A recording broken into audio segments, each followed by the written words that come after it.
জমিনের বরকতময় জায়গা হলো টঙ্গীর ময়দান। কথা বলেন ঠিক না ঠিক?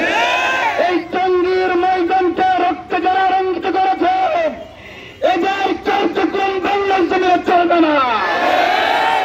মুসলমানদের রক্তে যারা হাত রঞ্জিত হয়েছে সেই হাত বাংলার জমিনে আস্থা থাকতে দেওয়া হবে না। পরিষ্কার জানান দিতে চাই, তৌহিদি জনতার পক্ষ থেকে জানান দিতে চাই, বিশেষ করে যারা এই এলাকায় অবস্থান করছেন, এটাতে যারা আছেন, সাতপন্থী গুন্ডা গ্রুপ যারা আছেন, আপনারা মন গড়া তাবলীগ বন্ধ করুন।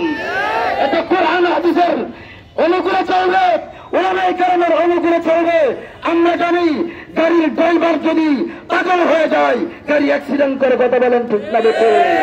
গাড়ির ড্রাইভার যদি গুমরা হয়ে যায় গাড়ি অ্যাক্সিডেন্ট করে। কথা ঠিক না বেশি? আপনাদের আমির গুমরা হয়ে গেছে, সাত গুমরা হয়ে গেছে, সাত পাগল হয়ে গেছে, সাত তিনি হয়ে গেছে। পরিশেষ আমরা আপনাদেরকে জানান দিতে চাই, এই যাদের খুনের রক্ত নেশা, এই নেশা শুধু 2024 না, আর এই রক্ত নেশাদের শুধু বাংলার টঙ্গীতে না, ভারতের নিজামুদ্দিনেও ওরা হকপন্থী আলেমদের রক্ত জড়িয়েছে।